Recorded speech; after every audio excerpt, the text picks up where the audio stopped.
Tahukah sobat apa itu logaritma? Logaritma adalah operasi matematika yang merupakan kebalikan atau inverse dari eksponen atau pemangkatan. Bagi sobat yang sudah menginjak jenjang SMA, pasti akan menjumpai materi ini. Pernahkah sobat berpikir, apa sebenarnya fungsi kita mempelajari logaritma? Aneh bukan? Apabila kita mempelajari sesuatu yang tidak bermanfaat dalam kehidupan kita. Berikut ini adalah fungsi logaritma dalam kehidupan sehari-hari. Dalam matematika, logaritma memang dipelajari dalam ilmu matematika.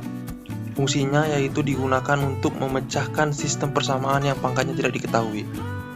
Dalam biologi, logaritma digunakan untuk mengukur laju pertumbuhan penduduk. Bagi psikolog, logaritma dimanfaatkan untuk menggambarkan pertumbuhan dan perkembangan manusia dan organisasi, atau dalam menentukan jenis pendidikan dan SDM karyawan. Dalam ilmu ekonomi, logaritma digunakan saat ini mencari bunga bajemuk. Dalam seismograf, skala Richter mengukur identitas gempa dengan menggunakan skala logaritma berbasis 10. Dalam astronomi, magnitude mengukur terangnya bintang menggunakan skala logaritmik. Dan masih banyak lagi contoh penerapan logaritma dalam kehidupan sehari-hari. Jadi, logaritma itu sering digunakan untuk memecahkan persamaan yang pangkatnya tidak diketahui. Di video kali ini, kita akan mempelajari tentang logaritma beserta sifat-sifat yang dimilikinya. Pada pembahasan sebelumnya, kita telah belajar tentang eksponen, sehingga kita akan lebih mudah mempelajari logaritma. Karena materi yang akan kita bahas kali ini adalah kebalikan dari materi eksponen yang sebelumnya telah kita pelajari. Kita simak videonya sama-sama ya. Bentuk umum logaritma. Jika A pangkat C sama dengan B, maka A logaritma B sama dengan C. Keterangannya, yang A adalah bilangan pokok. Syaratnya A lebih besar dari 0 dan A tidak sama dengan 1. Yang B adalah bilangan yang dicari. Dan yang C adalah bilangan pangkat atau nilai logaritmanya.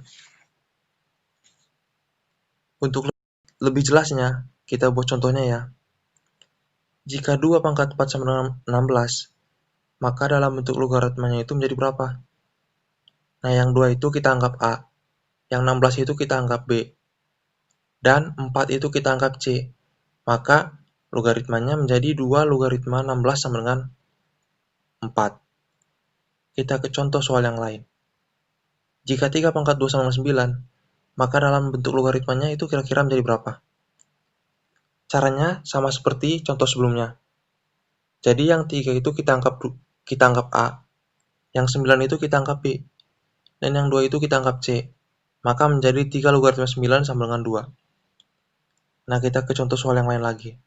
Jika 5 pangkat 2 sama dengan 25, kira-kira dalam bentuk logaritmanya menjadi berapa sobat? Iya, benar sekali. Dalam logaritmanya itu menjadi 5 logaritma 25 sama dengan 2. Begitulah sobat kira-kira definisi logaritma. Selanjutnya, logaritma memiliki sifat-sifat. Berikut sifat-sifat logaritma. Yang pertama, A log A sama dengan 1. Yang kedua, A log 1 sama dengan 0 sebab A pangkat 0 sama dengan 1. Yang ketiga, A pangkat N logaritma B pangkat M itu sama dengan M per N A logaritma B. Yang keempat, A logaritma B sama dengan M logaritma B per M logaritma A. Yang kelima, A logaritma B sama dengan 1 per B logaritma A. Yang keenam, A pangkat A logaritma B sama dengan B. Yang ketujuh, A logaritma B kali C sama dengan A logaritma B tambah A logaritma C. Yang ke-8, A logaritma B per C sama dengan A logaritma B dikali A logaritma C. Yang ke-9, A logaritma B dikali B logaritma C sama dengan A logaritma C. Yang ke-10, A logaritma B per C sama dengan minus A logaritma C per B. Nah, sifat logaritma ini dapat kita kuasai dengan mudah dengan cara memperbanyak latihan soal tentang logaritma yang akan kita bahas di video selanjutnya. Sobat dapat langsung klik video di deskripsi.